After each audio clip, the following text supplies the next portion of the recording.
Finally, tonight, as promised, a special comment on the passage last week of Proposition 8 in California, which rescinded the right of same-sex couples to marry and tilted the balance on this issue from coast to coast. Some parameters as preface. This isn't about yelling, and this isn't about politics, and this isn't really just about Prop 8. And I don't have a personal investment in this. I'm not gay. I had to strain to think of one member of even my very extended family who is.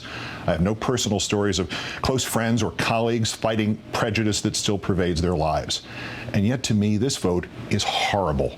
Horrible. Because this isn't about yelling, and this isn't about politics. This is about the human heart. And if that sounds corny, so be it. If you voted for this proposition or you support those who did or the sentiment they expressed, I have some questions because truly I do not understand.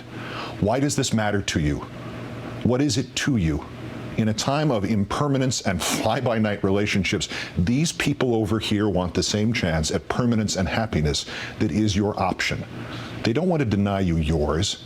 They don't want to take anything away from you. They want what you want, a chance to be a little less alone in the world. Only now you are saying to them, no, you can't have it on these terms. Maybe something similar if they behave, if they don't cause too much trouble. You'll even give them all the same legal rights, even as you are taking away the legal right which they already had. A world around them still anchored in love and marriage, and you're saying, no, you can't marry. What if somebody passed a law that said you couldn't marry? I keep hearing this term, redefining marriage. If this country hadn't redefined marriage, black people still couldn't marry white people. 16 states had laws on the books which made that illegal in 1967. 1967, the parents of the president-elect of the United States could not have married in nearly 1/3 of the states of the country their son grew up to lead.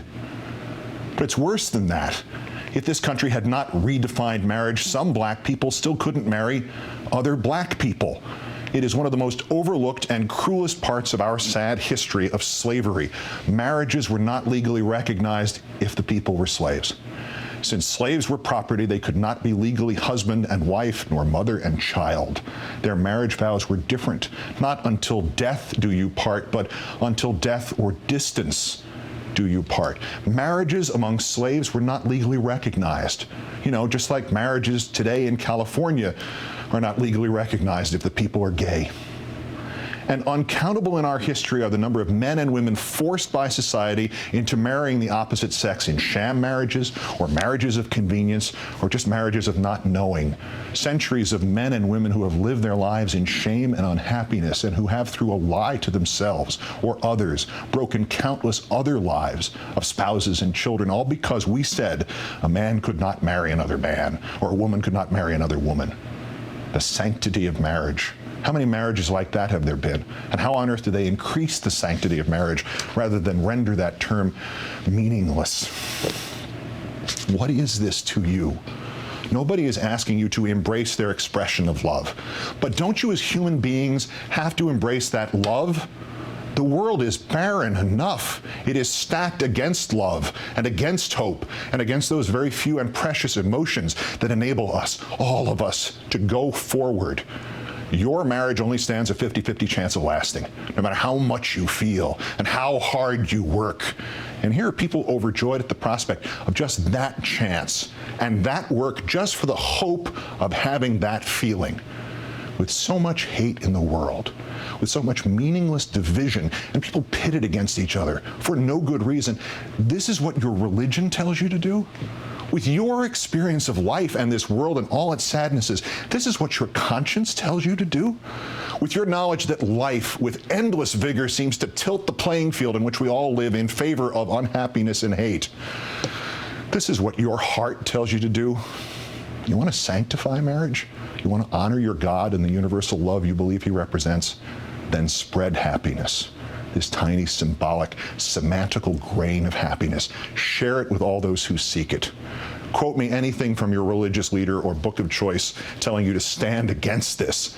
And then tell me how you can believe both that statement and another statement, and another one which reads only, do unto others as you would have them do unto you.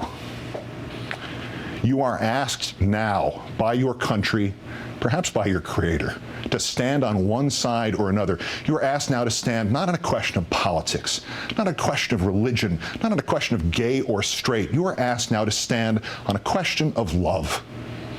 All you need to do is stand and let the tiny ember of love meet its own fate. You don't have to help it. You don't have to applaud it. You don't have to fight for it.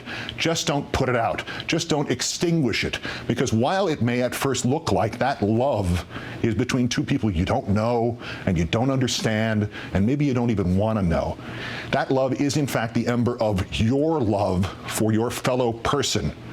Just because this is the only world we have and the other guy counts too. This is the second time I have found myself in 10 days concluding by turning to, of all things, the closing plea for mercy by Clarence Darrow in a murder trial. But what he said fits what is really at the heart of all of this. He said, I was reading last night of the aspiration of the old Persian poet Omar Khayyam. This is what he told the judge.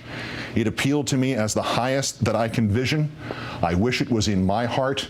I wish it was in the hearts of all. So I be written in the book of love. I do not care about that book above.